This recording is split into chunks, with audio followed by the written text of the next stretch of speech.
Bugünkisi aile hukuka mecburiyetler. Evet. Bu aile kelimesi tek aşmağa tutun ama. Ya. Tamam. Şu aile doğru. Şöyle çok geliyor.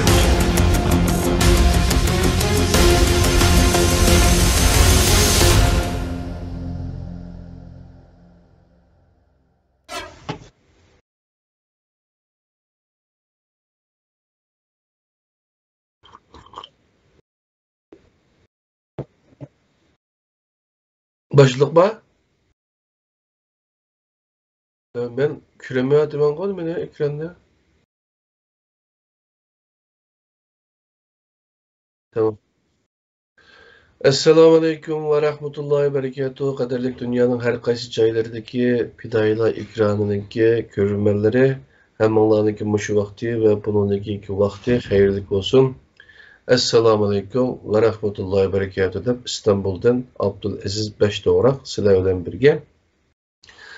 Ustaz Kirem Zahir Efendi o özününki mahallesiga Londonga qaytib bardi. Uzun mezgillik bir ta'tildan keyin. Qayda ahvollari yaxshimi? Abdal to'dilmi? Haduq chiqib qoldimi? Assalomu alaykum. Dunyoning har qaysi joylaridagi hurmatli qarindoshlar, Mavlon shu vaqt xayrli bo'lsin. Va alaykum assalom. Hali haduq chiqib qoldi ish qilib. Jiqaroq sayohat qilib ketdik bu qatam. Bir ish qilib bir aydan uzun bir 2 ay bo'lib qoldimi? Yo'q.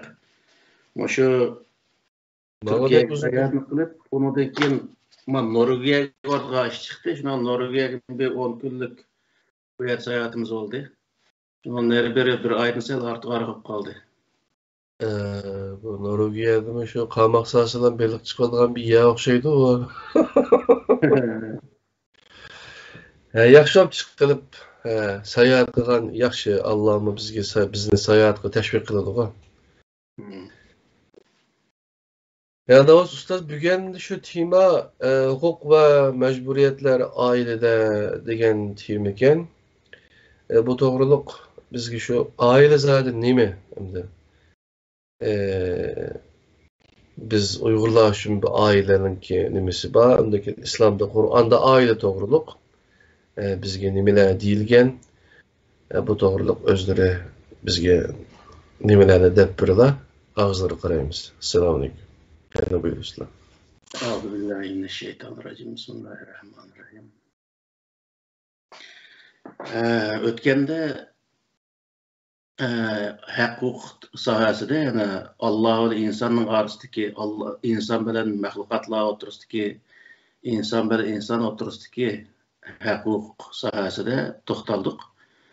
Hem şu hukukdaki bir kısmı olan ailedeki hukuk, ailedeki mecburiyet üstüde to'xtalmoqchi bo'ldik bu qatim. Hem aileni birinchi tanıştırışta to'g'ri keladi. Aile hem de ikki tarafniki roziligi bilan nikoh qilish orqali qurilgan bir nima endi bir er-xotinchilik desak bo'ladi. Bu aile bir millatniki yıldızı yani. Her qanday bir millet aileden başlandı. Ailede terbiyelendi. Ailede balcaqa şu ata-ananiki tili bilen, ata-ana öğretken örpü adet, ata-ana özü öğretken qayda yo'sin, naskereklerini öğreniş orqali öz milletini davamlaştırgan bir özü insanlarniki yana birinchi o'zi maktabi, g'oyat muhim bir maktab.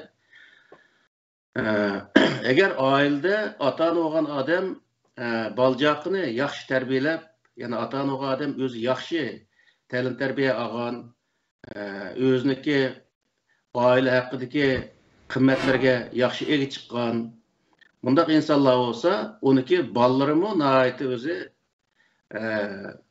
ota-onasi qoldirib ketgan meroslarga to'g'ri ega chiqa oladigan, uni davomlashtira oladigan bo'ladi endi. Demak, bu oila demakki nihoyatda o'zi shu maktabda nihoyatda muhim bir o'rin turadigan bir narsa. Agar oila nachar bo'lsa, bolani shu kichigidan boshlabla yaxshi tarbiyalaydi, bola o'ydi buzilib qolgandan keyin maktabga borgan chog'da yaxshi o'qimaydi. Shuning bilan ish ashyadan nim qildi. Buzilib, ya'ni bolaniki zamonga qarata taraqqiyoti to'g'ri bo'ladi. Endi bu yerda Alloh taolo oila haqida, oila qurdigan qiz bilan yigit qandaq bo'lishi sohasida Sura Niso'niki 34-oyatida Estağfirullah Er-ricalu kavvamuna alen-nisa'i bima faddalallahu ba'dahum ala ba'zin ve bima anfaqu min amwalihim fas-salihatu qanitatun hafizatun lil-gaybi bima hafizallah degan mushu oyatni oxirigachilik mushunda bayon qiladi. Erlar oila qurishda, ya'ni oilani qurishniki asoschisi, ya'ni asosli oila qurishniki birinchi turiga bo'lishda erlar ayollardan yuqori o'rinda turadi. Chunki erlar ayollarga talab qo'ydi, narsa kerakni tayyorlaydi degandek, shuning uchun ayollar to'y qilgandagi ko'pincha 190% erniki uyiga boradi endi. Buning uchun bu neminiki oila qurishniki birinchi asoschisi er ekanligini. Bu erniki majburiyat nima degan vaqtida er shu o'zniki ortiqchiligi, ya'ni o'zniki shu erlik ortiqchiligiga asosan oilaniki iqtisodini qamday oladigan, oilaning butun ehtiyojini qamday oladigan bir seviyede bo'lishi lozim. Ya'ni bu demak bir odam, ya'ni bir yigitning o'zi to'y qilmoqchi bo'lsa, gadinda bir oilaniki yukining borlig'ini his qiladigan, uni qandoq idora qilishni his qiladigan, uni qandoq taraqqiy qildirganini his qila oladigan darajadagi bir o'zi seviye o yigitda bo'lishi lozim deydi Alloh taolo. Mana bu talabning o'zini qo'yadi. Demakki bir yigitning o'zi to'y qilmoqchi bo'lsa, yaşı ba'zanlar kichik, ya'ni 18, 19, 20 kirgan vaqtida yetilgan, ya'ni bir oila qursa, oilani boshqarib keta oladigan bir iqtidor egasi bo'lgan bolalar bo'ladi. Ba'zan bolalar 20, 25, hatto 30 yoshga kirgan vaqtida oila qursa bo'g'idek bir iqtidorga yetiladi, ya'ni aqliy jihatdan, ba'zan jismoniy jihatdan, ba'zan aqliy va jismoniy jihatdan degandek har taraflama yetilish borasida shundaq o'zi har xil bo'ladi. Buning uchun buning o'zini bizda balog'at deydi. Bola bir oilani boshqarib ma'lug'idek, oilaning butun hodisini chiqarlig'idek bo'lgan vaqtida bu bolaning o'zini to'y qilishga, ya'ni undash yoki to'y qilish, to'yni qilib qo'yish bu ota-ona bo'lgan kishiniki majburiyat bo'lib hisoblanadi. Endi ayollar degan vaqtda to'y qilgan qiz bu qanday bo'lish kerak degan vaqtda Fas-salihatu qanitatun hafizatun lil-gaybi bima hafizallah. Birinchi, bu yer salihat deganning o'zini salih ayollar deb tarjima qilib qo'ydik nurg'un kitoblarda. Bu nihoyatda bu yerdagi mazmunga asosan to'g'ri kelmaydi. Bu yerdagi salihat oila qurishga salohiyatli ayol. Yani bir oila qurishga o'zini nomzod qilaligidek bir salohiyatga ega bo'lgan bir ayol, ya'ni bir qiz bo'lishini Alloh taolo qanitat degani oila tuzumlariga. Oila tuzumlari degani oilada iqtisodni boshqarish, uyni boshqarish, oilaning baljoqini boshqarish, hafizat, ya'ni qanitat, yana uyning ichidagi bir qism gap so'zlarni sirtqa o'zi oshmaslik. Qur'oni Karim bu vaqtda hunna libasul antum libasul lahunna hunna libasul lakum va antum libasul lahunna degan oyat bor. Bunun asasen öyde boğan bazı sırtqı deyişke bulmaydıgan her sahada bir məxfiyyətlik aleti turduğan işlerin özüne sırtqı demeydigan şunu deyişke bulmaydıganlıqını his qıla alaydigan derecede buluşu lazım. Hafizatun lil gaybi bima hafizallah. Allah Taala muhafızı kılışqa buyurgan näselerini eri yo'q vaqtida muhafızı qıla alaydigan holatda buluş lazım. Yani mushundaq bo'lgan vaqtida u qizniki to'y qilishga bo'lgan salohiyat to'shgan bo'ladi deydi Alloh Taolo. Bu nima degan gap desa, eri biya ketgan vaqtida uyga sahib chiqa oladigan. Talada ot eshak hayvanotlarga sahib chiqa oladigan, bolalarga sahib chiqa oladigan, uyni yana eri bo'lmasimi, eri kengchilik orliqda u uyni tutib tura oladigan sahib chiqib. Mushundaq bir salohiyatga ega bo'lgan vaqtida endi ota bo'lgan odam bola cho'ng bo'lgan vaqtida bunday qarab, "Ma qizimning o'zi hozir ham to'y qilsa, bir uyning hödisini chiqa oladi" deb his qila oladi ota bo'lgan odam. Demak, shundaq bir holat yetgan vaqtida uni to'yni qilib qo'yish to'g'ri bo'ladi degan gap. Ya'ni mushundaq holatga yetgan qizlar salohiyatlik, ya'ni to'y qilishga, oila qurishga salohiyat to'shgan qizlar bo'ladi deydi.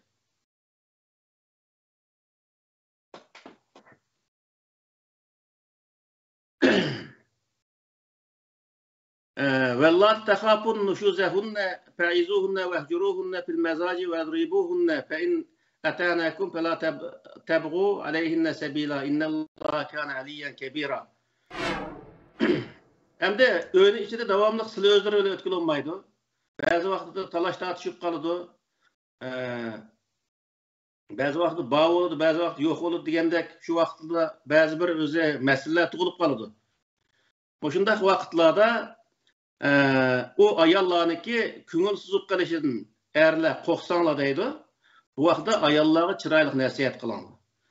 Vehcuruhunne ve o ayallarınki oylanıp müşahede öz ön tutup kalay, ön tutup kalsam yaxşı olur diyen bir oylanıp işe fırsat veriş için onu yatağıda terk edip yatağıda koyup koyuyor. Yani öyle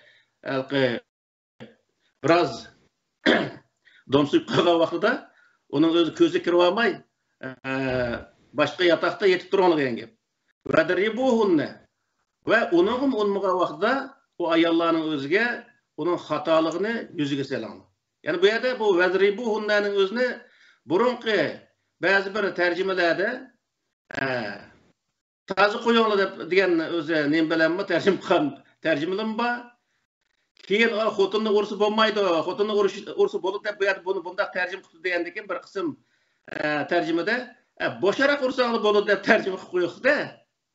Ammo bu yerdagi vadribuhunna degan kelime bunun o'zini oxirsida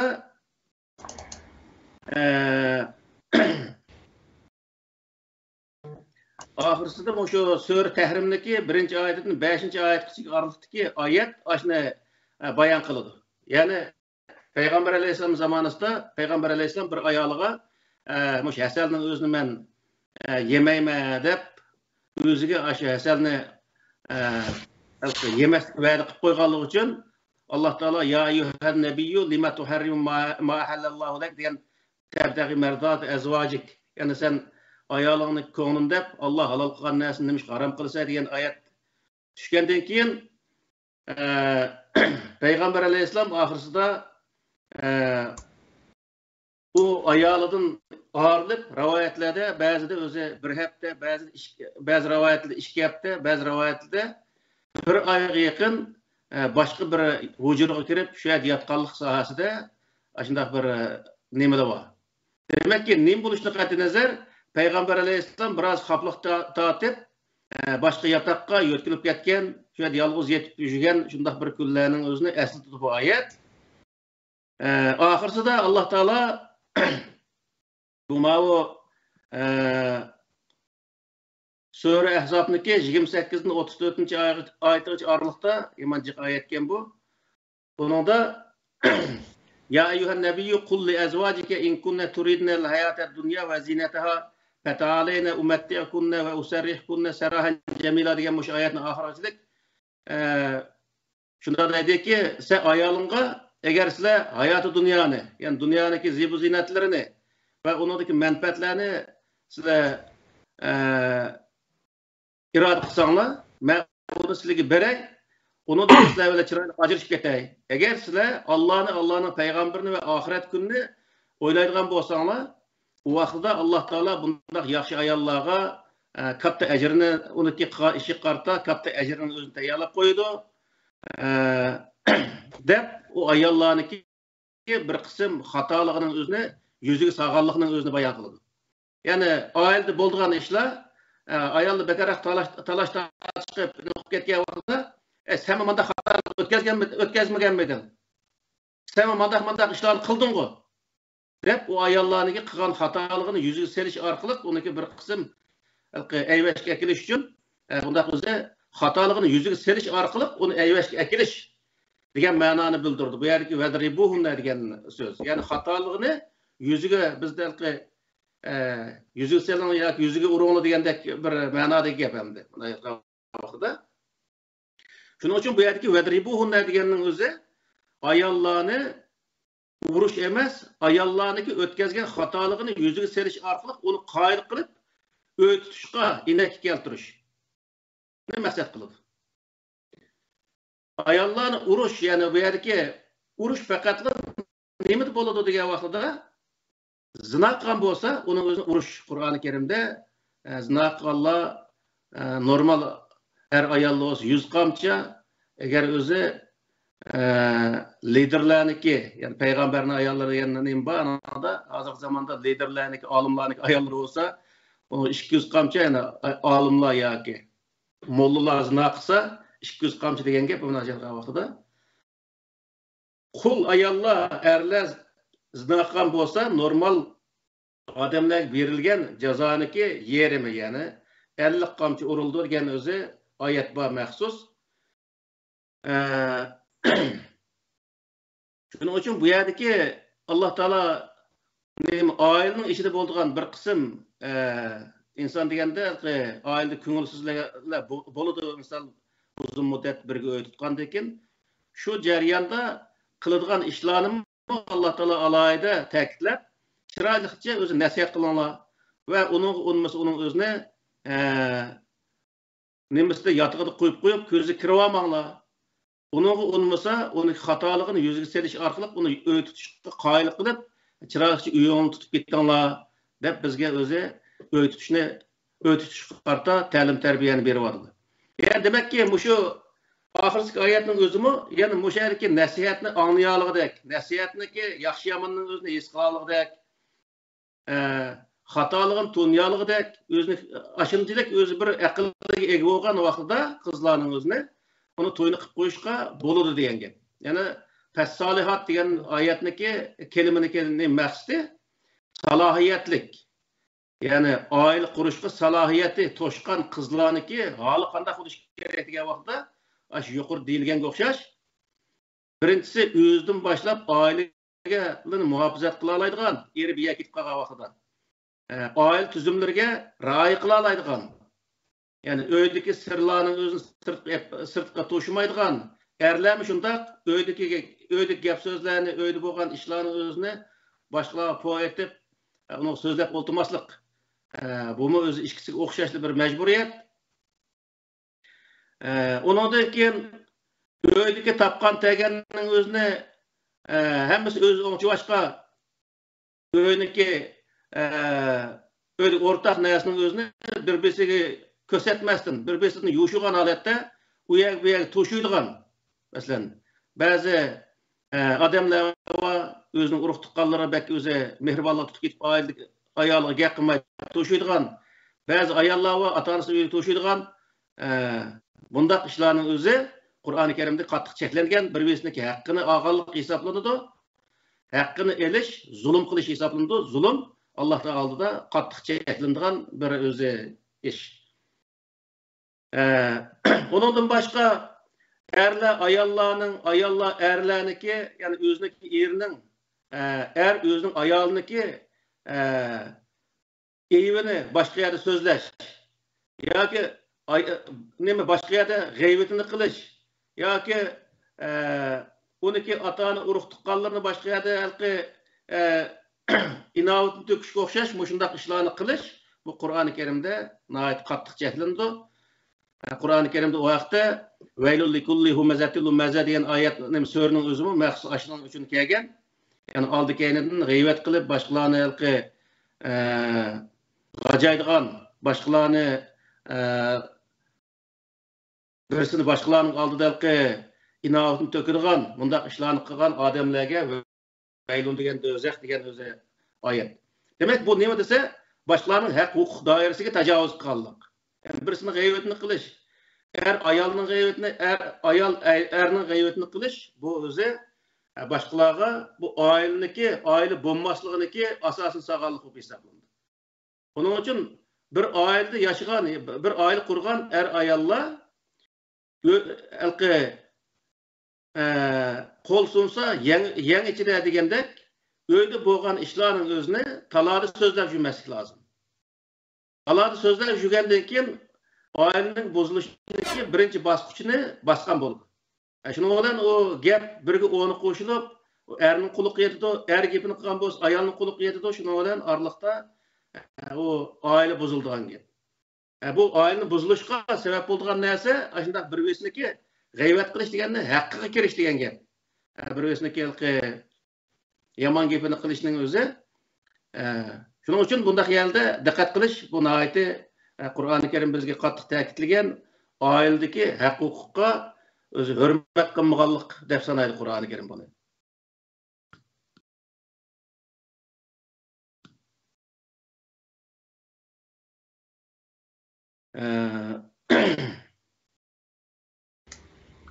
G'iybat qilganlik to'g'riliq, g'iybatni cheklagan oyatda shu deydi-ku. Qerindishining öyle güçünü geldik deb, tutamıyor. Hem de o yerda boshqa bir insonniki g'iybatni qilsa, ashunchalik ig'ir gunoh bo'lsa, o'zining ayolining yoki o'zining eriniki g'iybatni qilish undan ig'ir gunoh bo'lgan gap. Chunki o'zining umrlik bir hamriyi, umrlik bir yo'ldosh bo'lgan odam bilan bir uyda yetib qopib yurib, bir qozon tomoq yeb yurib, bir dasturxonning ustida kunda o'tirib yurib, ya'ni sirtqa chiqib bir-birisini g'iybatni qilish, bu nihoyatda o'zi usul nachar bir insonlarning qildigan ishi. Shuning uchun Alloh taolo buni insonlarni qattiq cheklaydi, bo'libmi oiladagi ishlarni texmbak cheklaydi.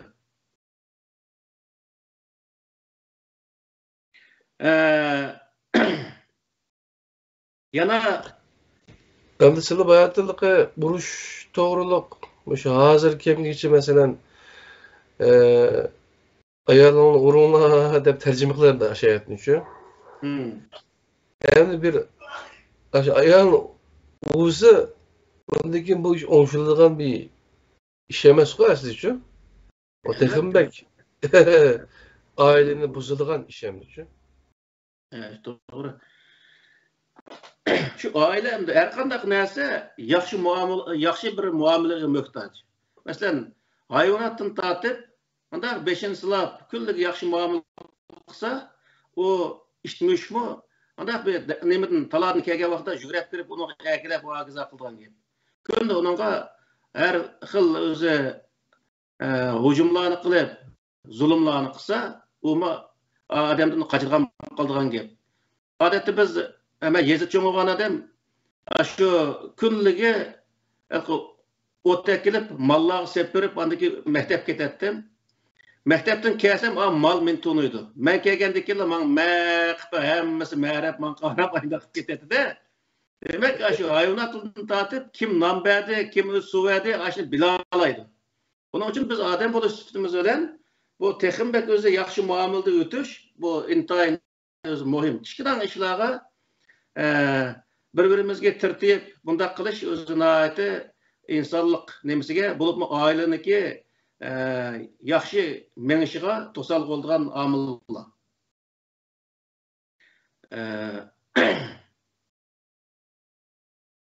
Bundan keyin oilada masalan ayollar odat ko'radigan ishlar var har oyda. Bundaq vaqtda cho'digan vaqtda Qur'oni Karimda ويسألونك عن المحيض قل هو أذى فاعتزلوا النساء في المحيض ولا تقربوهن حتى يطهرن فإذا تطهرن فأتوهن من حيث أمركم الله إن الله يحب التوابين ويحب المتطهرين degan o'sha oyatning o'zida ayollar odat ko'rgan vaqtda ayollarga yaqinlashmaslik. Ayollarning ayrim yaxshi texi yaxshi bo'lganligi haqida Alloh taolo buyruq berdi. Chunki nima ish degan vaqtda u narsa puraydigan bo'lg'achqa eğer ayollar ikkisi bir-biriga unda ko'ngilsiz bo'lib qolishniki oldin edib Alloh taolo biraz ayollarniki aşı narsa tugich orliqda biraz o'zi jirg'aroq yetib turishni Alloh taolo bizga tavsiya qiladi. Ya'ni bu yerda nurg'unlagan mamlakatlar var. Hozir biz anlagan nimalarda misol ayollar odat ko'rgan vaqtida o ayollarniki boshqa taraflarini ishlatadigan bundaq o'zi iflos bundaq insonlar bor. Buningga o'zi fatvo chiqargan mollalar bor odatda. Biz oldik hamma yeri bizga halol deydigan bundaq shakldagi ifloslikni qildigan insonlar bor. Bu nihoyatda o'zi qattiq jinoyat. Chunki Alloh taolo bu yerda nima deydi desa, fa iza tatahharna fa'tuhunna min haysu amarakumullah. Bu ayollar tozlanib bo'lgandan keyin, pokiz bo'lib bo'lgandan keyin Alloh taolo buyruqqa yakilanglar deydi. Bu yerda ayollar shu hayz ko'rgan vaqtda uniki o'zi boshqa taraflarni o'zini ishlatib tursang bo'ladi degan hech qanday bir yerda bir oyat yo'q. Jiroqdir onu deydi. Endi u pokilib bo'lgan chog'da undan keyin Alloh taolo buyruqqa demakki nima degan vaqtda bu bir jinoyat bo'lib hisoblanadi. Alloh taolo nihoyat o'zi to'sqan bir ish.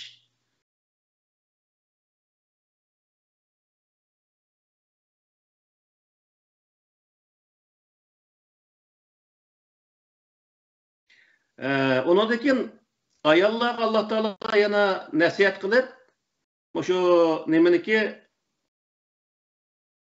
Sura Ahzobniki 28-34-oyatgacha oraliqda deydiki, sizlar boshqa bir erlar o'yini oldiga kelib, payg'ambar alayhisalom bormi, andaq mandaq deb gapni so'rash uchun kelgan vaqtida yoki bir ehtiyoj uchun bir narsa tuz bir narsa so'rab qo'shnidoshlik bilan so'ragan ish borku. Ashundaq so'rash uchun yoki bir ehtiyoj uchun kelgan vaqtida sizlar ularga nozlanmay gap qilinglar deydi Alloh taolo. Ya'ni bu butun ayollarga o'rtaq bir ish. Ya'ni o'zi birisining ayoli bo'lib turib, birisini ko'rgan vaqtida uningga g'iljanishib turib gap qilish bu Qur'oni Karim cheklagan bir ishlar. Chunki u niyati yomon insonlarniki kallasida boshqa bir narsani paydo qilib qo'ydi. Bu chataq bir xotinga o'xshaydi degan bir narsani paydo qilib qo'ydi deydi Alloh taolo. Uning uchun sizlar u yerga undaq kelgan chog'da nozlanib g'iljanishib turib bundaq o'zi ular bilan undaq so'zlamanglar. Normal holat assalomu alaykum va alaykum assalom degan undaq o'zi normal holatda so'zlasangiz bo'ladi deydi Alloh taolo.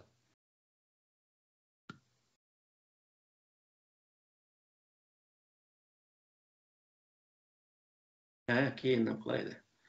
Gapni o'tirdim.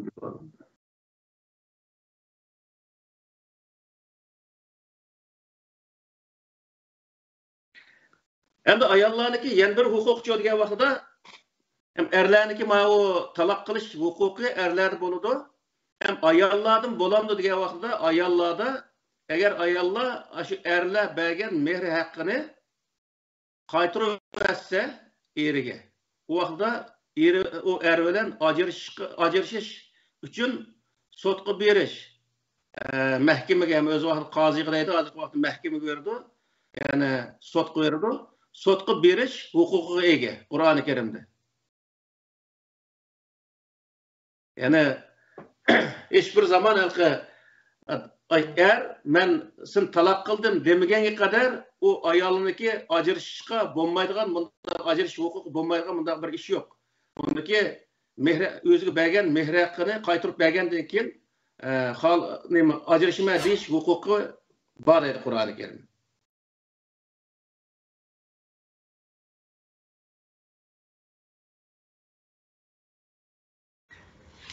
O aşı ayet ne okudulma hazır.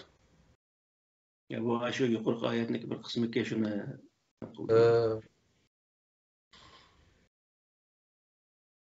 Hem de alakadek üç talak selam talak olup gidadigan iş o to'g'riliq ayet yok ku. Ya talaqning bobiga kelsak, ashuni tamamen talaqning bobi bo'lmagan ekan. Tamam. Huquqniki bobi bo'lgan. Ayollarniki ajrashishda haqqi bormi deb so'rab qoladi. Shu vaqtda ajrashishga faqat u er bilan o'y tutolmaydiganligiga ko'z yetsa, bo'ldi men buni bilan o'y tutolmayman deb degan narsa qolsa 100% shunday nima qilgan bo'lsa, bu vaqtda qanday bo'ladi, qanday qancha ajrish huquqiga ega bo'ladi degan bir savol bo'ldi bu yerda. U er bergan mehr haqqini qaytarib bergandan keyin sudga arz qilib ajrashma deyish huquqi bo'ldi degan gap. Shu vaqtda sud uning o'zini ajrashtirsa, u er men taloq qildim demisimi, sudniki ajrashtirdik degan hukmi u erniki taloq qildim degan nima so'z bilan barobar bo'ldi.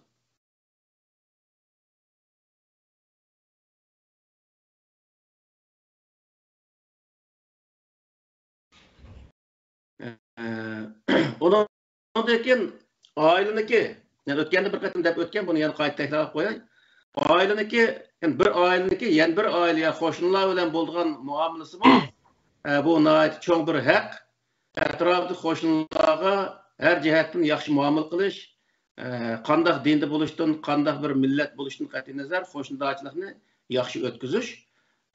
Bu Qur'oni Karim buyurgan bir o'zi buyruq.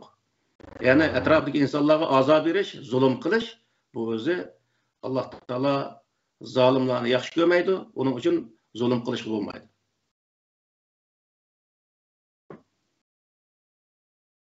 Endi erlarniki yana bir huquqi ayollardan ham qancha ayol ilishki bo'ladi degan so'zlar bor bu yerda. Bir qismlari 4 kishi osi bo'ladi deydi. Ba'zanlar birini elish kerak deydi. Shu vaqtda qanday bo'ladi deganda bu sal nimaga ayollarning normal holatdagi vaqtida biroz qolsa ta'sir qiladi, ammo bu sharoit o'xshamgan vaqtda bu ehtiyoj bo'lgan vaqtida bo'lgan ishlardi. Uni to'g'ri tushunish kerak. Va in khiftum alla tuqsitu fil yatama fankihu ma taba lakum minan nisa'i masna wa sulas wa ruba fa in khiftum alla ta'dilu fa wahidatan aw ma malakat aymanukum zalika adna alla ta'ulu degan shu sura Niso'niki 1-oyatdan 4-oyatgacha. Bu 2-oyatdan boshlanadi ekan, bu 2-oyatdan 3-oyatgacha oraliqdagi ayet mana shuni bayon qildi.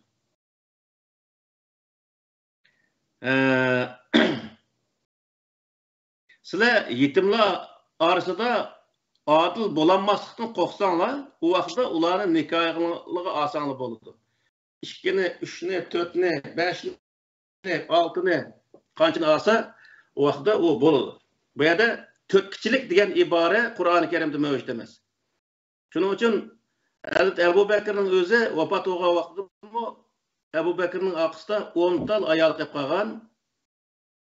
Sahobalarniki urush vaqtida ko'p bo'lgan bo'lg'achqa ayollar nihoyat ko'p tulqagan ayollar bo'lgan.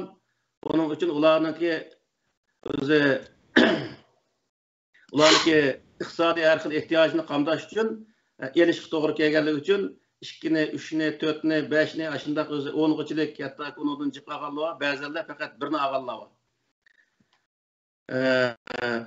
Agar sizlar adil bo'lishni qo'rqsanglar, ya'ni adil bo'lolmayman, men buningga adolat bilan nima qilolmayman. Bu bir qancha xotinni evog'idim bilan men hammasiga o'xshash qarayolmayman degan narsa sizlarda kuchli bo'lgan vaqtida faqat sizlar birini olsanglar bo'ladi. Birini olsa bosh og'rimaydigan eng o'zi yaxshisi mushu bo'ldi endi. Endi masalan bir davlatda nihoyat urush jiq bo'lib bir 20-30 million nufusi var bir memlekette erlerniki yerme yoki aşındaq ölüp ketken taqdirde bu vaqtda şu Peygamber Aleyhisselam zamanındaki vaqalik maşına to'g'ri keldi. Urush bo'lib qolgandan keyin minglagan odamlar o'lib ketgandan keyin o ayollar hammasi tulqab qolgan, ayollarni ait ko'p sonli egalari bo'lib ketgandan keyin 2 ni, 3 ni, 4 ni, 5 ni ayndaq olgan. Ama aşına o'xshaydigan bir zamanga to'g'ri kelib qolgan vaqtida şu zamandaki ihtiyoj qarta ayollarning har xil iqtisodiy xotirjamlik har xil sohadagi ehtiyojini nazar tutgan holatda o'ziniki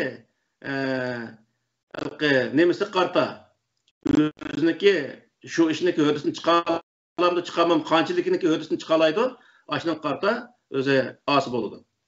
Ama normal holatda hozirgi vaqtda masalan ba'zi davlatda 50-50 ayollar 50%, erlar 50% yoki olmaydi erlar 40 yaş olsa ayollar bir 50 yaş degandek unda jiq farqlanmaydi. Bundaq vaqt yo'q degan vaqtda birini olgan eng yaxshi, u birini olgan vaqtda bosh og'rig'imi zaten yo'q bo'ldi. Ikkini olgandan keyin kazzab bo'lib bu yerda Mahut'un kaşık manga vakti bir yalgan gek kılıdı, Mahut'un kaşık manga vakti bir yalgan gek kılıdı. Bunlara kıpkızıl kazzap olup gidilen gep var. Oturdu ekipiga gaplaracağım dedik. Bir narsa yaxshi hamda ikkini olsa kalla shu saran bo'ladi, 3 narsa biroz to'xtaydi. 4 narsa shu hech qanday ish qilmaydi deb madad tashviq qiladi.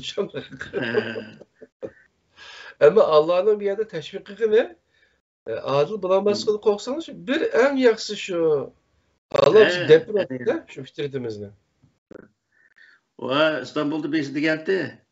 Birinci kutun simiz olsa ikinci kutun as birinci kutun uğurlaydı ki depçem. Deprem geçkendik ki olaydı uğurlap etmişti. Evet. وآتوا النساء صدقاتهن النحلة فإن طبن لكم من شيء منه نفسا فكلوه هنيئا مريئا. Endi bu ayollarni olgandan keyin uningga o'zi uniki mehr haqqini vaqtida bera olmaydi Alloh taolo. Ama ayollar mehr haqqi olmaydi desa, u vaqtida uning o'zini bermasangni bo'laverdi. Ammo oldigan ishi bo'lsa ayollarga u mehr haqqini berishing lozim.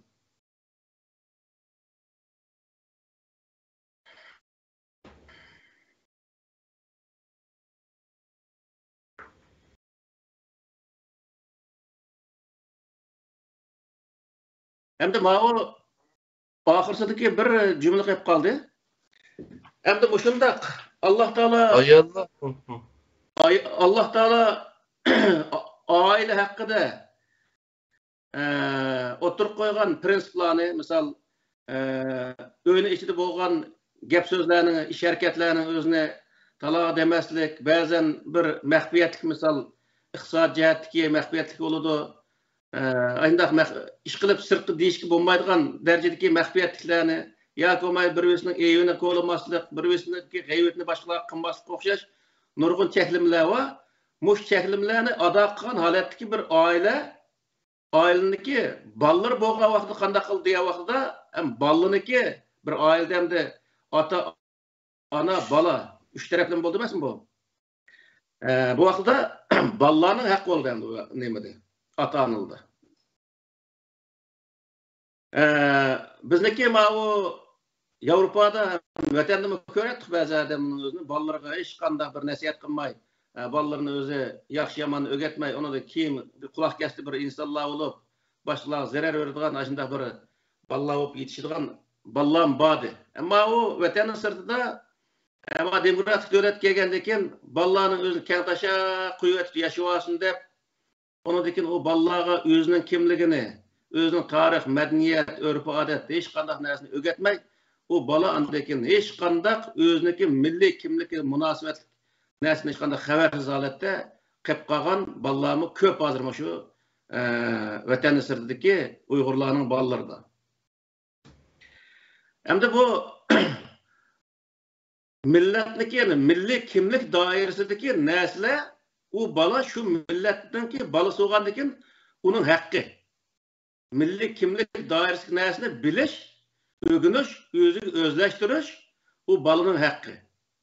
Eğer ata-ana olgan adam balcakka aşındak narsani öğretmey, özüneki qaysı millet, qaysı dinda ya qaysı özünün örf adet, özünün medeniyet, tarih degenge okşaş moşundaq narsalarning özüne öğretmese, demek ki o ata-ana olgan adam nimqa bolur dese, balaga o balanın hakkını vermegen boldu. Bu bala keyin özü o hiç qanday milletke esqatmaydı. Esqatmagan vaqtda onundakin o balını qaqşaş qilishganda hojat yo'q.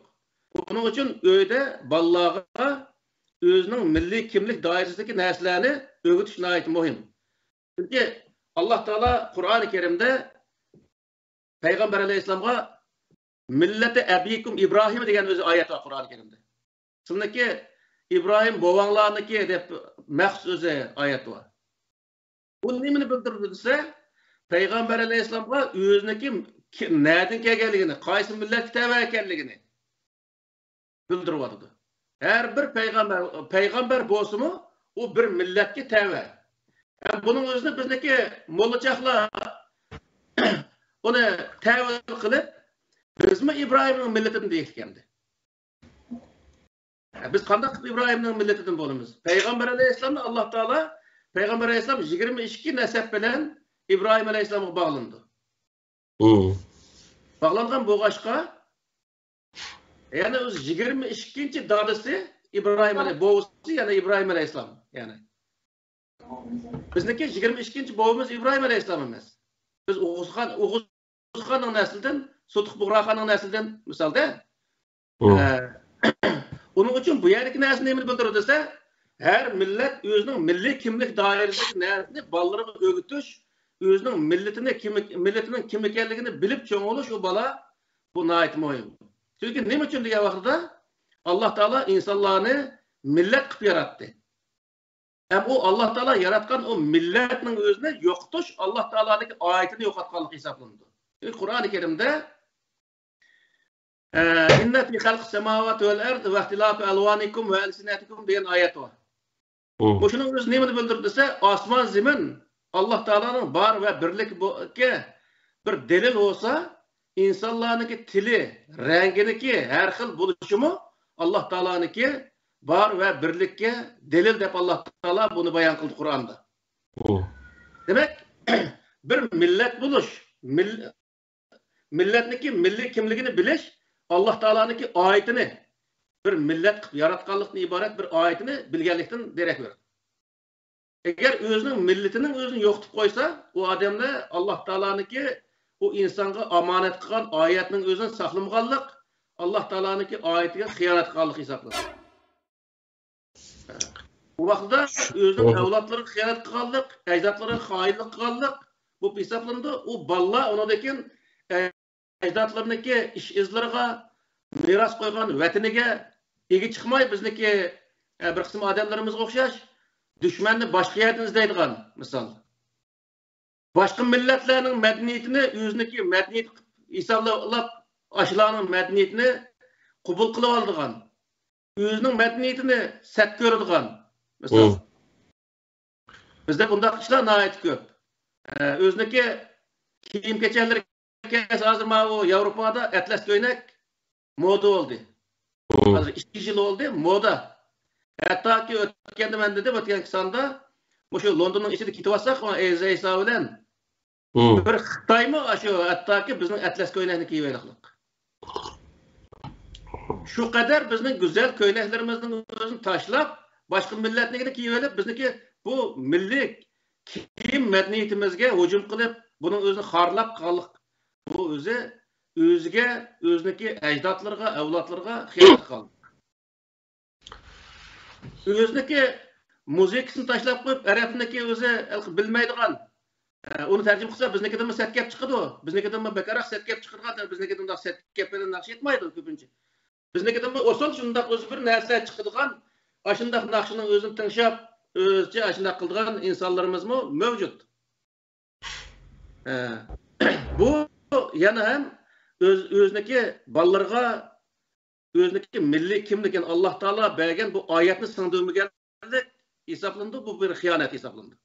Allah hıyanet kıllık, Allah'ın dini hıyanet kıllık özünün ecdatlarına, evlatları xıyanat qılğanlığı hesaplandı.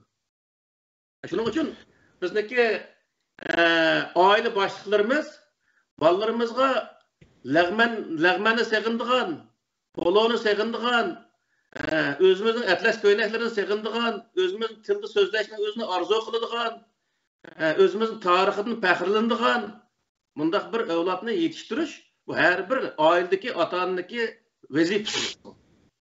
Yani bu ata-anadaki ballığı berdiğin hakkı, yani ballının hakkı bu. Eğer aşı hakkını ata-ana olgan adam ballarını beranmasa, o vaxtda ballının hakkını vermegen boludu. Balı keyin başka yolga kirip ketse, o yerdeki cinayet ata-anaga atıldı. Ve de Allah Teala Sure Luqman'daki 12. ayetinden 19. ayetigacha aralıkta yani velaqad atayna Luqmanal hikmete en işkur lillah ve men yashkur muş ayetin ahirçilik muşunu şundaq tafsili bayan kıldı Allah Teala. Luqman hakim özünün balısıga Allah'ını tanışını öğütüdü. Yani iman, İslam'ın öğütüdü. Bunun keyin başka insanlara aza qılmaslık, tekabburluk qılmaslık, ata-anaga yaxşılık qilish, eğer ata-ana hata yolga başlagan taqdirde ata-ana bilen elqi jedelleşip qılmasdan to'g'ri yo'lga menish, ata-onasini ham burunqidek bir kishiga hurmatini qilish. Bizniki bu ishlarni nihoyatda bak o'zi eshib ketgan bir zamonlar bo'ldi. Masalan, vatanda ata-onasi dehqonchilik qilib ming bir jafoda bug'doy qo'noqni uyga kirsa, sen ani qilmading, mani qilmading deb ata-onasini tomog'ini yemaydigan, ata-onasini mushrik hisoblaydigan, ata-onasi bir yer xizmat qilayotgan bo'lsa, u xizmat qildi deb ata-onasi bilan chek-chegarani araydigan, shundaq o'zi nihoyatda usul undaq ishlar vatanda nihoyatda eg'ir yuz bergan bu ishlar. Biz bu vaqtda boshlangan bu ish. Keyin nihoyatda eg'irlashib ketgan.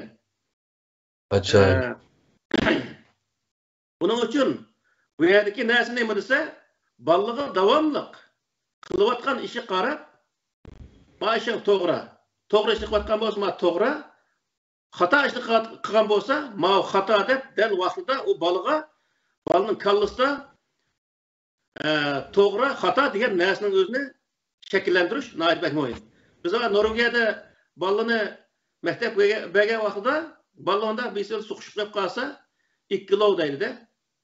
2 kilo deganning o'zi qonunsiz degan gap hamda xato degan ma'noni bildirdi. Ballig'i kichik tartib bizga ota-onamiz ashlar o'rgatdi. Bir ishni qilsak, yomon bo'ldi, ani qilsang. Mani qilsang yomon bo'ldi deydi-da. Mana shu usulda ballig'i qilgan ishligi yaxshi, yomon, to'g'ri, xatoligini farqlantiradigan bir holatda balani tarbiyalash ota-onaniki vazifasi degan gap.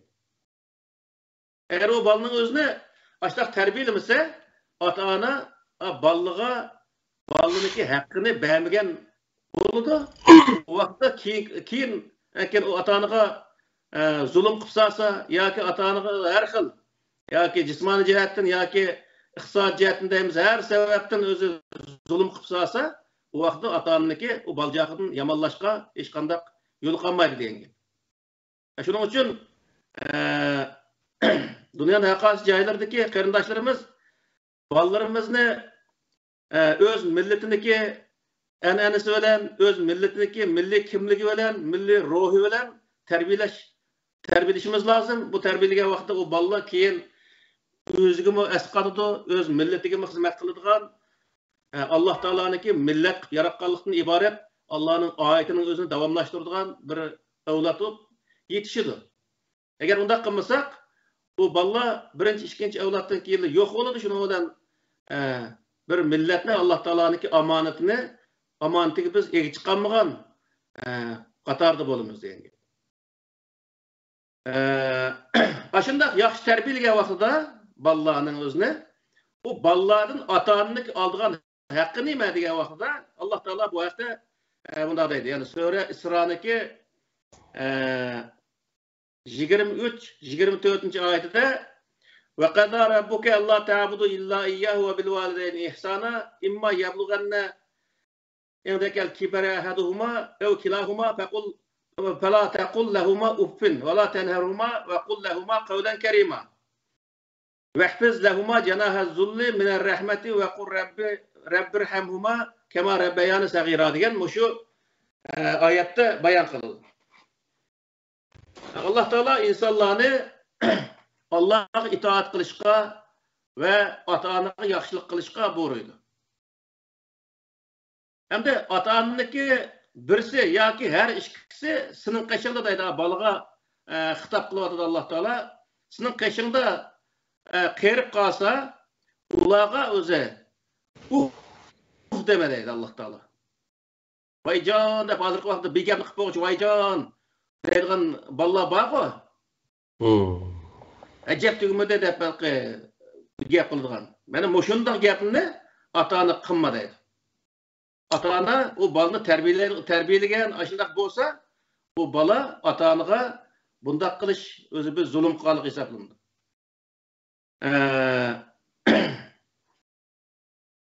Ve qul lahuma qawlan karima. Ve o ikisiga sen nihoyatda chiroyli gaplarni qil. Aytganda kelib xayrlik aytgan, va nima kerak deb ikki og'iz gap qo'ysa, o bovoy momay bu önün içinde ya bir istakan su içidi, ya ko'maydi bir parchadan non yeydi bu qadar. Qirg'a vaqtda qancha narsa yemakchi, qancha narsa ichmakchi misol. Uning uchun bu ikkisiga nihoyat yaxshi muomala qil. Vahfiz lahuma janaha zulli min ar-rahmat. Ve o ikkisiga nihoyat itoatmanlikniki qanatining o'zini yoy. Ya'ni ata-onaning oldida o'zing nihoyat to'van tutgan holatda Kanat astığı elip ata-onanın özünü yaxşı özü muameleden kıl ve kur rabbirhamhuma kema rabbayani sagira ve o ikisi Allah Taala'nın merhamet dilep ey benim perverdigarım o şu ikisi yani şu ata-onam meni kichigimda shundoq bir yaxshi o'stirib cho'nqitdiki mana shundoq mehribonlik bilan sen mi şu ikisiga mehribonlikni merhamet qilgin deb Allah Taala'nın o ikisiga merhamet dile deydi Allah Taala. Nima degan tafsirli oyat deyman abi. Bu oyatniki oldida ota-onaga tushgan vazifani Allah Taala bayon qilib oldi. Ota-ona ashunda bolani yaxshi tarbiyalagandan keyin yaxshi tarbiyalangan bolalar ata-ona qanday qilish kerak degan vaqtda mana shu to'vanki hozirgi ata-onaga nihoyat yaxshi muomala qilish, ata-onani qaqshatmaslik, ko'nglini ranjitmaslik, o'xshash shunday muomalani qilishi lozim deydi. Ya'ni yaxshi bolalar zaten shunday qiladi. Shuning uchun bolalarım oynaydı her qandaq bolalar, lekin o'ynagan vaqtida bu balını oyun tamaşaya berildirip, onundaki özümüzdeki milli kimlik dairesideki narsalarni uzaklaştırıp, başka milletning balalarıyla oynatılıp öğrenip, bu bala özündeki Uyg'ur mu, bizdeki vaziyetimiz egir bir millet, bu balını Uyg'ur qilishimiz kerak, Müslüman qilishimiz kerak, yani Uyg'ur Müslüman bulup yetişiş kerak. Shuning uchun bizga nihoyat ko'p vazifalar gardimizda saqlab turdi. Shuning uchun shunday ishlarning o'zini biz bolalarimizga kunda degandek tavsiya qilib, haftada bir kun, 1 soat chiroyli o'ltig'iz qo'yib oldimizda chiroyli o'zi nasihatlarni qilsak, bu bolalar anglaydi o nasihatning o'zini, singidi asta-asta. Uyga dutta tamburni esib qo'ysak, atlas ko'ylakni, badam do'ppilarni esib qo'ysak, bolalarimiz ashuni qarab, manas biznikiga deydi. Lekin o'zi bayramlarda, biyek bağa vaqtlarda ancha-muncha kaydirib qilsak, bolalar ashuni o'zini nima qilib, o'zal madaniyat qalandirib olmay, kimlik qalandirib olmay, men deganning o'zi, meniki bundaq madaniyatim bor, mening ota-onam meros qo'ygan bundaq bir madaniyatim bor deb boshqa millatning oldida madaniyat tilamchisi olmaydi. Ya'ni bizdagi aramizda shundoq madaniyat qalandirib bo'lib ketgan, boshqa millatnikini o'zining qilishni nihoyat orzu qiladigan, o'zinikini xorlash, o'zinikini chatqiqish, o'xshash shunday ishlarni jiq qilgan insonlar nihoyat ko'p. Yani bunga nihoyat diqqat qilishimiz lozim. İslam dini her millet o'zining urf-odati, o'z madaniyati ichida Alloh taolo ko'rsatgan shu cheklimi bo'yicha yashashning o'zini buyurdi. Hech bir zaman bir millet, yani bir millet bu yashashni xohlamaydi. Yani biz Arap bo'lishni Alloh taolo hech bir zaman xohlamaydi. Chunki biz Arap emas. Bizning ota-bobamiz O'g'uzxon, Tutq Bug'roxon, Mahmud Qashqari, Yusuf Qasqajib qo'shash dunyoga donglik olimlar, qahramonlar, podsholar bor bizniki, podsholarimiz bor. Yani shularning o'zini o'rgatishimiz lozim bolalarımizga. Tarix o'rgatsa, siratni o'rgatib o'zi Kashchi Abu Bakr Umarning o'zini o'rgatib bu bolaga u yerda g'enovator degan kim o desa, g'enovator degani nonmi yoki choymi ichadigan hechni bilmay cho'ng bo'lgan shunday bolalar nihoyat ko'p. Uning ustiga Elif Bey'ning o'zinimi ashundaq narsani o'ylab to'shqizib o'tgan. Elif Bey'ga şu bizniki podshohlarimiz, qahramonlarimiz, olimlarimiz, davlatlarimizning ismlari shunday narsalarning o'zini shu Elif Bey'ga yezib, bolalar kichik vaqtida ashuning o'zini o'qib o'rgansa, bolaga qisqacha bir tarixiy tushuncha kallasi singadi misol. Bu yerdagi tarixni o'qi desa, Kashchi biz Arabning tarixini o'qitib ekan, Arab qul qilib buning millatning o'zini o'z millatidan azar qiladigan, o'z millatiga nim qilmaydigan, hech qilmaydigan yo'q. Arabni ko'rsa, xuddi bu hamda cho'ngdarsini ko'rganda shunday bir o'zi his qiladigan, munda holat shakllanib qolib millatning ko'pinchisida. Shuning uchun men shu Arab mamlakatlarida o'qigan qarindoshlarimga ko'p deyman shuning o'zini. Bizniki madaniyatga hech qanday ehtiyojimiz yo'q. Tarixga ehtiyojimiz yo'q bizniki. Bizdeki yetib oshib tariximiz var, madaniyatimiz var, urf-odatimiz var, hamma narsamiz var. Bizning faqatli ehtiyojimiz nimaga desa, bilimga ehtiyojimiz var. Biz boshqa bir davlatga borgan vaqtda faqat shu davlatda bilim olishimiz lozim, ammo o'zimizning millatiga qaytib kelgandan keyin shu yerga olgan bilim bilan millatimizning orasidagi shu bo'shliqni o'zini to'ldirish, bilimdagi shu bo'shliqni to'ldirishimiz lozim. Ammo u yerdagi urf-odat, madaniyat sohasidagi narsalarni so'rab akilib milletni qaymoqtirdigan Arabniki kiyimini kiysa islomning ichiga kirgan bo'lganini his qildigan bunda holatni qilish bu bir jinoyat. Bu bir xiyonat. Shuning uchun bu yerdagi narsa nima desa, har millatning huquqi nereden boshlandi degan vaqtda birinchi har bir insonning o'zining shaxsiyatini boshlandi. Undan keyin o insonlar oila qurgandan keyin oiladan boshlandi. Aile bir milletniki kip çıkıdığan menbesi, yıltısı yani. Şunun için biz her ailede devamlılık ballarımızga öğünün içinde Uygurca yakıp versek, ballarına Uygurca til çıkıdı. Bir yere olan çağda ağanın, mağanın çaparlarını, kiyimlerini, köyneklerini kiyvamay, özümüzdeki çıraylık kiyimlerimizden giyip çıksak, başkalarının aldı, hiç kandak öz çenip kalmadık, hatta ulağını gidip güzel, öz kiyimlerimiz var bizdeki. Ama şunday qilish orqali ballaniki elishga tegishli bo'lgan haqqini shunday berishimiz lozim. Agar shuni bermasak, ballaning oldida biz xiyonat qilgan bo'lamiz. Bu oila haqidagi, ya'ni bir oilada ota, ona, bola o'tirsidagi huquq masalasi shu. Buni jiq doira so'zlashimiz kerak aslida. Hamda muhayyillik bir soat, bir yarim ajda atrof bo'lg'ashqa sal qisqartdik buni.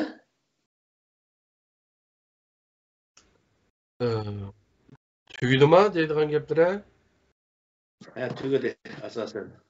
Endi yaxshi obdan nihoyatda esil gapni qildilar. Endi shu ota-ona asosli balamiligi her haftada bir dediler başlanmayatınca.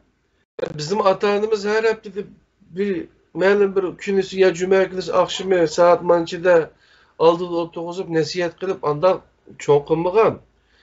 Ama biz aşılarındaki hareketlerini, ahlakını, şunam ya, aşıların nimetini kürep çoğun olgan çoğumuzcu. Endiliqi. Hazır, nasihat karakterlik. Hem adam, o toygu basan vaz nasihat, öydü mü vaz nasihat, ne, gelip basan nasihat. Başkalar kılam. deydigancha zirip keteli haqlı. Nasihat anlamaydı halet gibi kılavuzca. Yani birinci iş aldılar üzümüzne. İş hareketi olsa üzümüzün bir uygurluğunu pekrinlerle bir Arap İslam dinine kilimde Araplaşıp geçişten hacet yok. Üzümüzün pekrinlerden medeniyetimizin bağlığı, Muhammed Aleyhisselam kiliştiğim burumuzun medeniyetimizin bağlığı mesela şu. Diyendek o şekilde devlet koğallıkımız, devletini kandan başkurduğun kitaplarını yazganlığı. Bunların hepsi biliş gerektir şu atanlıcı. Onu bilmeyiz mesela. Karıkalılardan borukta ecdatımız ecdat hesaplamaydı da manda derecedeki adamını var. Sen bir vaxtılda şu Brajin'i aldı da ben Uygur urxu xalqı hakkındaki bir ne kılıp bir Facebook'un bir yerine aşına şunu kelge Korbacın dep hazırkı Rusiyanın nemiste Tuva Cumhuriyeti'de şu Uygur urxu xalqınınki paytaxtı aşağıda bir Köln'deki nemiste var. Hazır internetten var o. Başını kılıp ben aşına astığı bizim ecdatlarımızdaki mene ecdatlarımız tutkan devletlik merkez benim şu diye mezmunda bir gapni yazıp kısam onda kapırlar bizdeki ecdatlarımız emas degendek mezmunda menda gapni yazıp bir endi eşek deb atsak bolur onda adamdagi olmaydı. Muşu adatda endi sizeki bu Kur'an-ı Kerim mesal İbrahim Aleyhisselam'daki atısı Azer. İbrahim Aleyhisselam peygamber atısı but satıdığan bir butperest. İbrahim Aleyhisselam Müslüman boğandan keyin, peygamber boğandan keyin, "Aminin dadam emas o. Men degan Müslüman tutsam, manga nere degan bir yeri barmı Kur'an-ı Kerim'de? Allah Taala aşı atanga sen yaxşı muamele kıl deyiklik. Aşını atang deyiklik onu. Misal Allah Taala İbrahim Aleyhisselam'a peygamber Aleyhisselam'ın bağlaqlık. Yani senin ecdadın aşı İbrahim Aleyhisselam deyiklik. İbrahim Aleyhisselam'dan keyin İsmail Aleyhisselam'a kelgich arlıqdan nurgulgan yani aşı 22 aşı boğullarının içinde nurgullar müşrik şu vaqtida. Şuların hemmisini Allah Taala nimde aytsa aşının ecdadın deyiklik.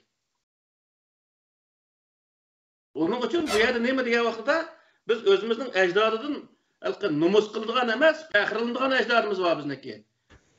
Araplar mesela şu kabile olup aşında birisini soquşayotgan Peygamber Aleyhisselam peygamber bo'lgan vaqtlar onun aldiki vaqtlarda devlet qurish tushugim kirmagan aşı vaqtning o'zida bizning ecdatlarımız Uygur urxun xalqini qurib devlet so'rayotgan vaqti, imperiya so'rayotgan vaqti.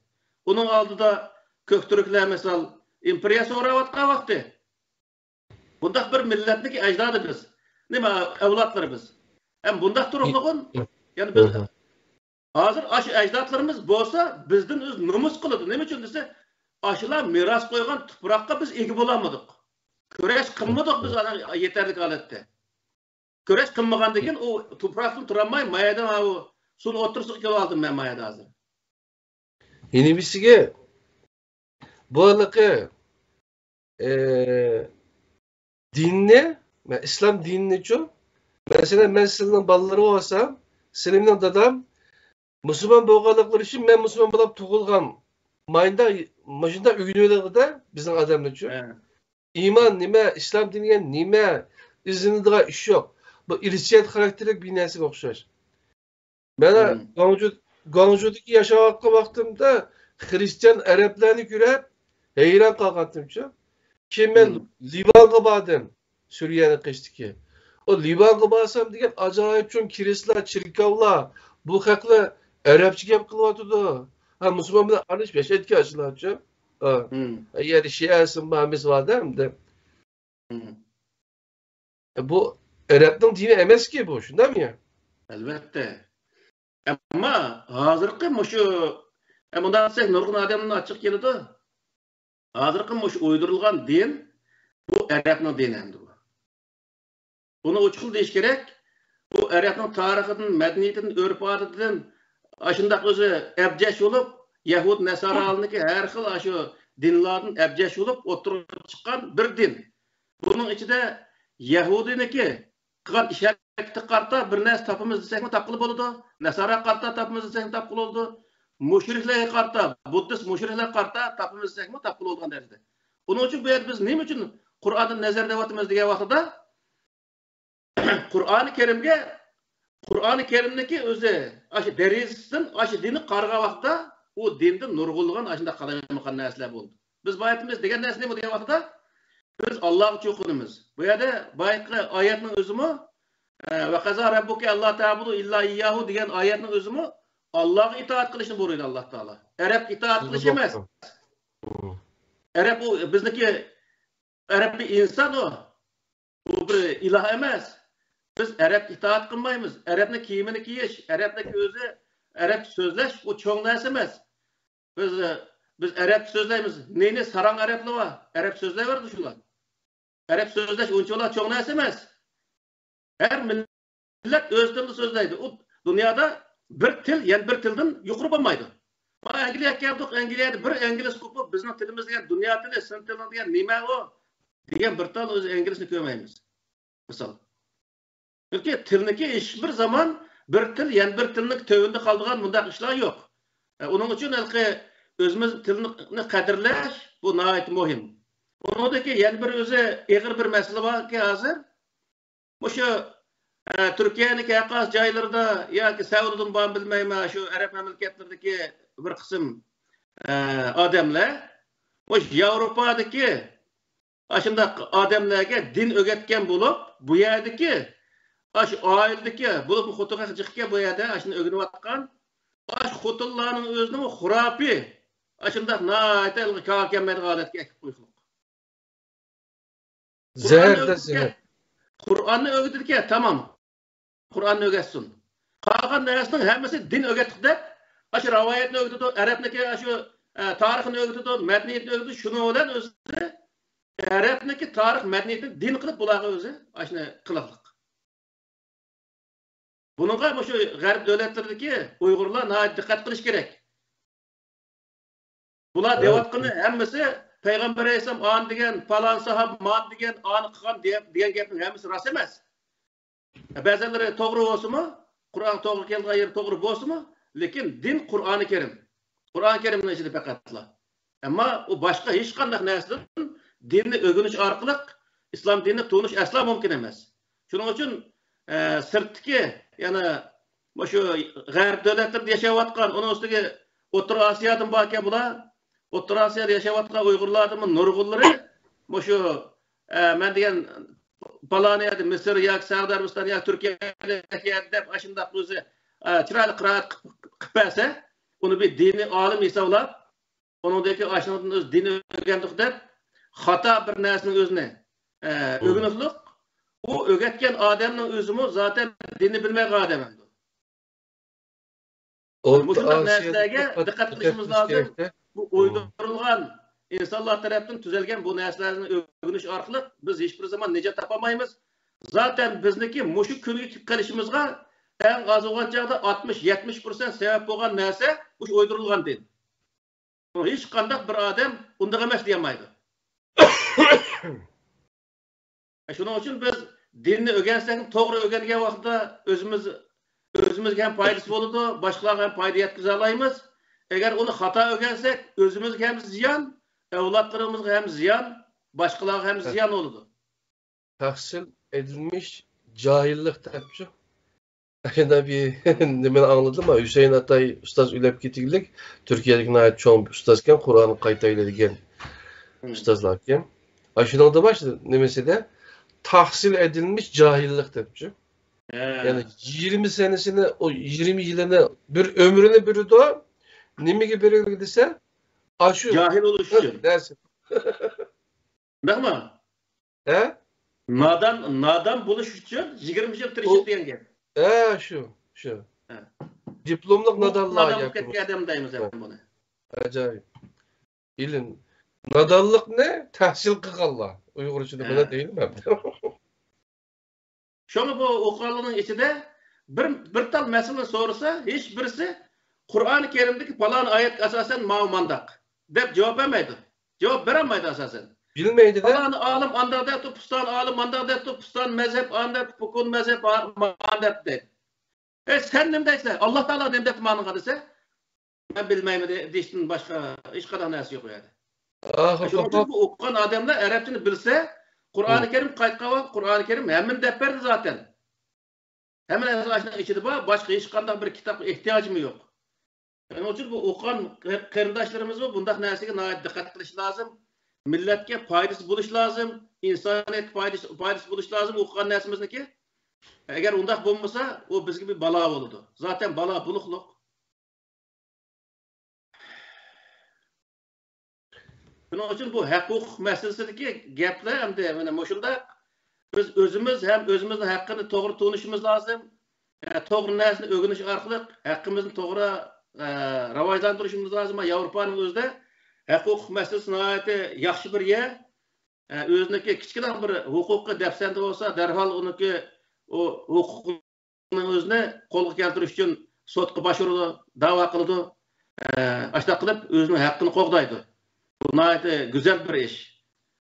Bunda haqqini qo'g'dash yana har bir insonniki vazifasi. Agar biz o'zimizniki kichik haqlarni tortib, cho'ng haqqqichilik hammani o'zi ash mening haqqim deb tuniy olsak, shuning uchun kurash qila oladigan bo'lsak, biz tamamen vatanni mustaqil qila olamiz. Tamamen bir güzel bir millet olup hem burunqidagi yana aslimizga qaytib shundoq bir yashay olamiz. Agar undaq bo'lmasa, o vaqtda bizniki ishimiz qiyinlashib keladi. Allah razı olsun. Ahir kapap şu oburdığımı kiremeydiğen tügünün suyudukini işidik adam olup kalımız. Xudayım saklasın. Pidayı qarindaş qanda bir mesele suallar var mı ya? Geldiler evet. Rahmet aldılar. Bu hukuk meselesi de riayete künmegelikimiz için mi? Veya hakkımı, hukukumuzu burundan ilip künmegelikimiz için mi? Qarindaşlarımızdan yoki ko'rurmanlarimizdan asosan diqqat jalb qilmayotganligi yoki e'tibor bermayotganligini his qilib turibdiman. Beshiga kelgan chog'da utti berib tushib, ana o'shadan o'zing manfaatiga uyg'un kelgan narsani Allohning hukmi nima deyishdan nafsiga moyil bo'lganini ilib shuning bilan rohatlaydiganligi realligimiz bizning hozir qadar. Bugungi mazmunda mening diqqatimni chekkan bir qancha mazmun bo'ldi. Oldi bilan ustozdan so'raydiganimiz ayollar bir-biri bilan barobarmi? Avval mush savolga javob bersa, qanday keyingi savol olamiz. Buni oila bog'i? Ya, bada. Qur'onda nima deb chiqdi? O'zini uchun da'vatimizda. Endi bu ayollar barobarmi degan chog'da barobar. Bu qanday degan vaqtida Qur'oni Karimda bir qanchada jazo bayon qilindi. Jazo bayon qilingan ekan az-zaniyatu vaz-zani fajlidu kullu wahidin minhum mi'ata jalda deydi. Yani bir ayette es-sariqu vs-sariqatu faqta'u aydiyahuma degan oyat var mesela. Aşağı o'xshash bir qancha o'rinlarda bayon qilindi. Bu bayon qilingan oyat nima deydi desa, ayol olsun degan gap endi. O'g'liqqan bo'lsa, uni o'g'irlikdan yiroqlashtirish chorasini ko'ring degan ma'noda oyat. Uni ya turmush o'lash orqali yoki bo'lmaydi qilgan ishiniki eg'rini qarta yoki o iqtisod jazo qo'yish orqali yoki bak cho'ng bo'lsa jinoyat degan o'xshash. Qo'l uzguzish, shundaymi? Qo'lni uzdirish anidan. Buni da mana shunday jazolarda ayol bilan erlarni o'xshash hisoblaydi Qur'oni Karim. Ayollar agar to'van bo'lgan taqdirda jazomi ayollarga az berilishi kerak. Bularniki o teng emas degan kelib qilishidagi asosiy sabab bo'lgan oyat haliqi ikki ayol birisi unutib qolsa yana birisi haliqi aslassin degan iqtisodiy to'xtam yozilgandiki kelgan shu narsani olib birib guvohlik kelgan chog'da bir er guvohlik ikki ayolning guvohligi bir erniki tag'da mana xato tushunilgan miros masalasi kelgan chog'da ayollarga bir yo'q erlarga bir yo'q endi bu yerdagi u mirosning ishi Alloh belgilayotgan ish uning o'zini huquq sohasi sevib turib boya bu tambolsizlik deb ya onun miras bilan aloqasi yo'q. O oyatda birisi unutib qolsa yana birisi desin. İkkidan adam guvoh bo'lsin degan gap. Yo'q, bu yerda demoqchi bo'lganim barobar dedi ya. barabarlikninki barabar emasligiga ifoda qilingan yoki shunday tushunilib kelgan mazmunlardan birisi mirosda borchu. Miros masalasida ayollarga oz berildi. Xo'sh, endi anglaymiz qana to'liq javobini. Endi bu demening o'zida Arablarniki urf-odatida, zot insoniyatniki nemisda davomlashib kelgan narsa nima bo'lsa, ota-ona qiyirgan vaqtida o'g'il bolaniki yendi qilib qoladi-chu, shunday bir qoida bor endi. Asosan millatlar shunday bo'lib tarixdan buyon. Qizlar to'y qilgandan keyin boshqa beshning uyiga bordi endi. Bayman dedim, uning o'zini 90% eng az bo'lsa, ba'zilari ish kuyug'ildi uni. Shu xotinning uyiga bormasa, asosan 90% ayollar to'y qilgandan keyin erlarning uyiga keldi. Kelgandan keyin bu yerdagi narsa nima bo'ladi desa, mirosni bergan vaqtidami, agar o'zi o'g'ilning o'zi bir oila qurmoqchi bo'lsa, u noldan boshlab uyini selib, vagiza qilish qilib pul kelgan gap. Ayolchi qizchi degan vaqtda birisini uyiga borgandan keyin uning o kadar bir iqtisod kerak bo'lib ketmaydi. Kerak bo'ldi zaten iqtisod tayyor qilgan odamga, lekin u noldan boshlamaydi. Uni himoya qiladigan, uniki iqtisodiy qiyinchiligini qamdaydigan bir bilan to'y qiladi. Mesela Qur'oni Karim bayatın er-rical qavvamun alan nisa degan oyatni nemisdi bu? U ayolniki, ya'ni oilaniki bütün iqtisodni ustiga ola oladigan bo'lish kerak. Alloh taolaniki qo'ygan sharti bu. Unda qolgandan keyin bu yerdagi yukniki ko'pinchisi erlar tushirganligi aniq bo'lib turdi. Qur'oni Karim mana buryapti. Shuning uchun bu yerda nima desa, erlarniki aniq nisbatan jiq elishning sababi o'sha. Undan keyin Qur'onda uni nima uchun erlar, ya'ni o'g'illar qizlarni jiq oladi degan vaqtda, chunki o'g'illar manfaat jihatda ota-onaga qizlarni yaqin deydi. Qur'on uni bayon qildi. Chunki ota-ona qirib qolgan vaqtda kuyog'ini qashib qo'yib, men mayli yatay, yoki olmaydi, meni boq yoki menga pul kerak deb beravermaydi. Ammo o'g'ilni qashiga pul kerak bo'lsin yoki o'g'ilni tillasin, nima qilsin, o'g'ilni ola oladi buni.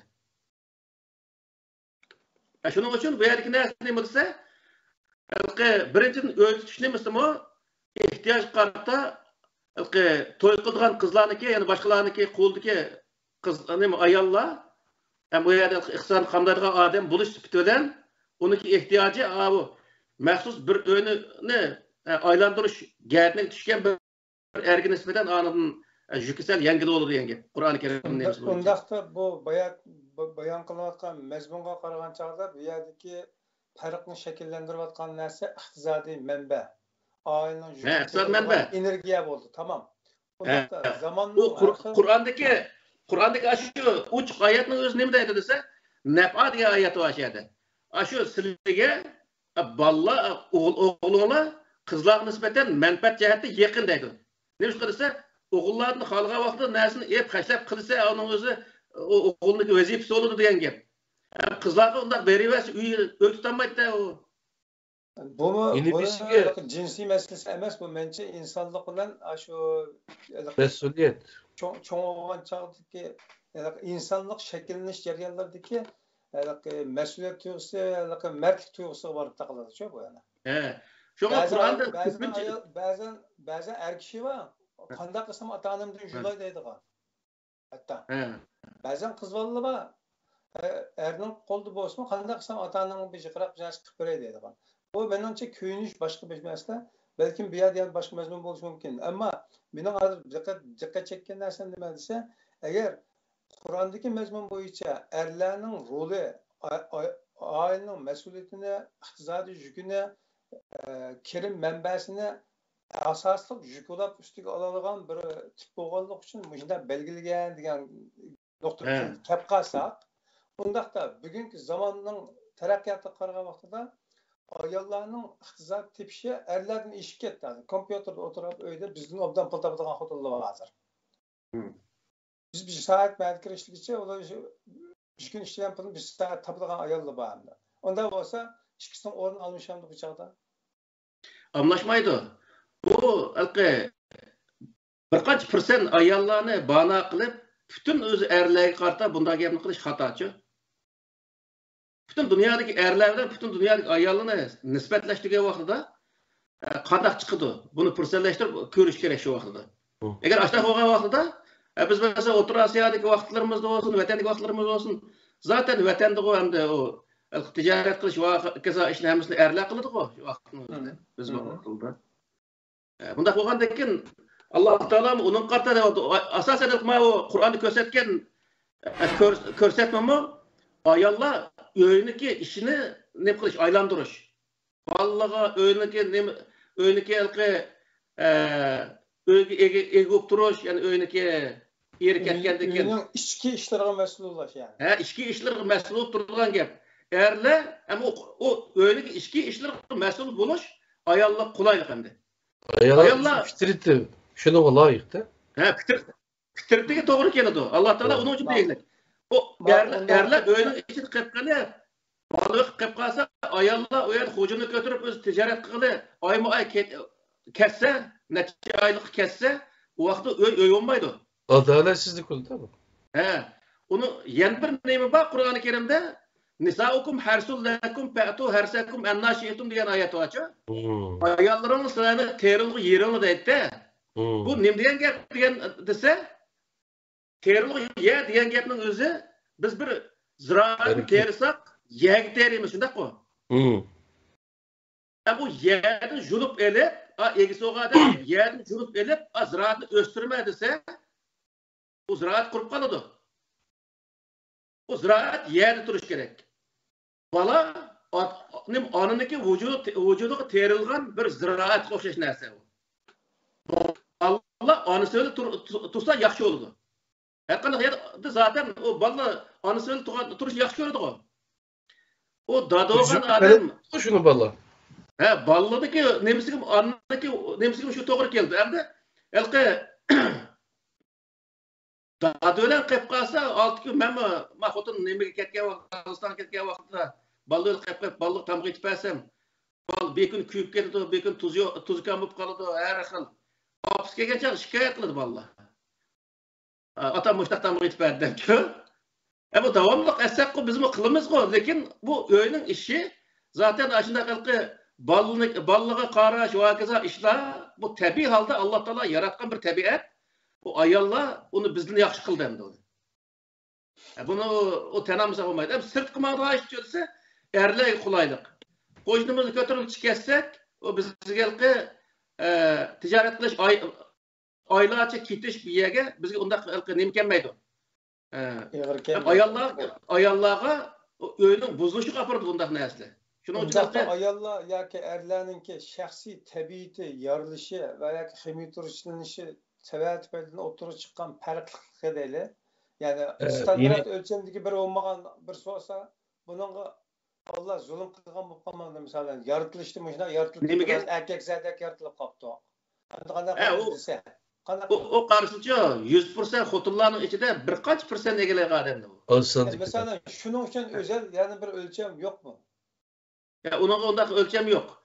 Bu hem mesela asas umumiy ayollarga qarta deyilgan bir narsa, ammo uning ichida erlarga o'xshab ketgan mijozi va erlarni qilganlar u zaten %% yetadi yetmaydi ayndaq dunyoning ishlarida. Zaten har qanday mushohada Elizabet dema Angliyaniki podshohiga xotinma o'lib ketdi-ku. Ash xotinma eri bilan Aşı nima chiqqan vaqtida menda qarab tursa, yerdagi va chapanlarda bu yerda menda bilan chalishqamiz, menda ayolning odati u. Yorilishida bo'lgan narsada, ash erni erniki chapanlar chalishib qolgan narsani menda elbette qildigan aşı ayollarning tabiatida bo'lgan narsa ekan u. Ash ayollar boshqa qildi masalan. İstisnalar umumlukta vekil olmaydı dediğin bir gap var mı? Haydi. Ahmetcan sizin devattan gaplarcha bu mandaq narsada Qur'oni Kerimde bir ayet var. Hayvanlarni o'zgartish haqidagi narsa. Bu jinoyat hisoblanadigan qatorda ayet var. Bu nima desa, ba'zilarni qulg'ini kesish, ba'zilarni pichib etish orqali erkek hayvanın özüne erkek emas, dişim emas qilib qo'ygan bir ishni qilib qo'ygan ish bor. Semirtish uchun erik qiladi. Ha, erik qiladi.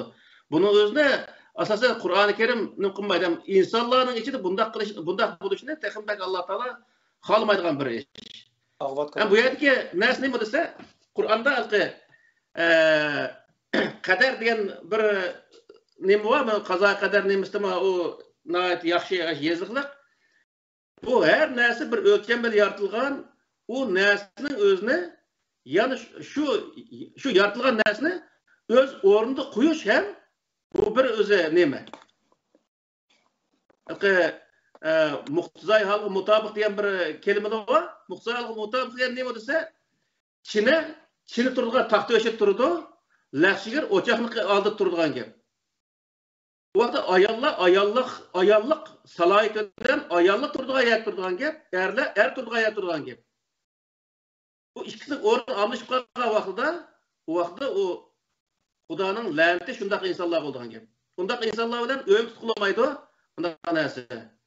Şunun üçün erler bir yer görüp yani bir erge banda kalkın nazlansa ne deydi o mazpaynak ne kadar var mazpaynak koydaymış şundak mı ya? Hep ayallar nazlanğan vaxtda onu yakışır emdi. Ondaq nəsə bu. Şunu onu kelqi tabi yaratılışıga qarab Allah Taala bunu dep atqan gep. Her qandaq nəsə tabi yaratılışının sırtıga chiqib ketgan vaxtda o nəsə özünü yoqtudu. Yani şu vaxtda ayal olmaydı, er olmaydigan gep.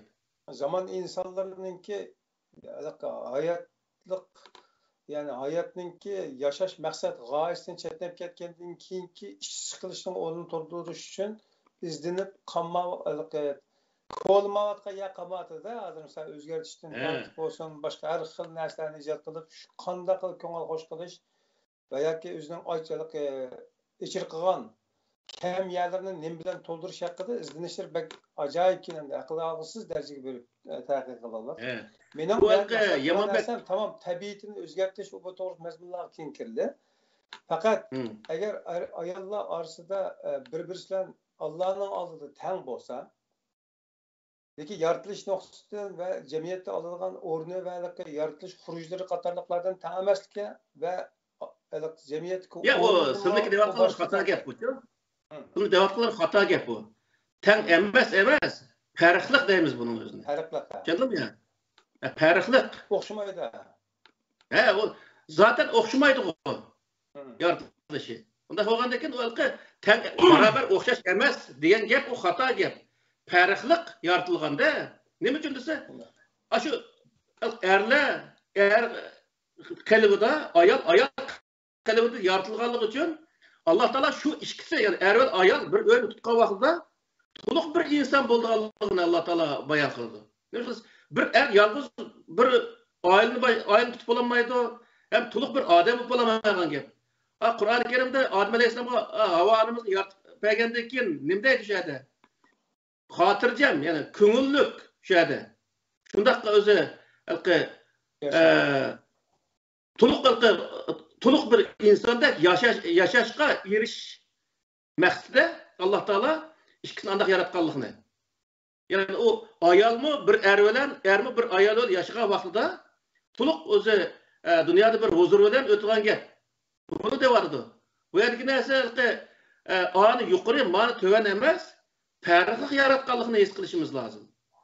Zaten farqliq ekanligi hammadan aniq bu. Ben herhalde biraz bazen yerlerini karıştırdım ya ki tas düşünemedim. Hoş. Sonun devamı asıl maksattan çıkan. Hayatın erler köp ayarlık bozganlık hakkında mezmunlar çıktı. Eğer iqtisodiy va yoki boshqa taraflardan hal qila olmayman deydigan ahvol bo'lsa, ayollarmi ko'p erlik bo'ladi.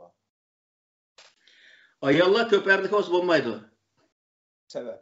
Chunki Qur'oni Karimda nisaukum harsul lakum fa'tu harsakum annashi'tum degan ba'zi oyatning o'zi ayollaringiz sizniki terilg'i yeringlar deydi. Shundaqmi yoki? Sizlar bir dehqon bo'lsalar, bir mo'yani setib olsalar, o'zlarining ishi. 2 mo'yani setib olsalarmi, kuchlar yesa, u o'zlarining ishi. Lekin o setilgan yerning o'zi, yana siz olgan yer boshqa bir odamniki qo'liga o'tish huquqi yo'q degan gap. Allah Teala bunu devadı. Onu yerge okşutup kap kalsak, ondakta ayollar erlerinin mülkü olgan bulamda. Mülk emez, ama işiltiş jarayonida aşağı okşaydı. Çünkü baltıgıdı o. Baltıgış jarayonida aşağı okşaydı diyen gap bu. Ama balını bizden deyimizde yalnız men olam diyemeyimiz. Sıltıgalım mı vaxtida? Ha? Sıltıgalım mı vaxtida? Allah nesip kılmadı. Ondan başka emin kılmadı da. Allah nisbini silning ayollari. Bu tug'di, unda bo'lgandan u yerda agar u ayol bir qancha aytakkan vaqtda bola kimga tava bo'lganligini, misol. Hozir qanday tekshiraydi deb uni gap topadi. Lekin kim ega bo'ldi unga? Bunday narsa.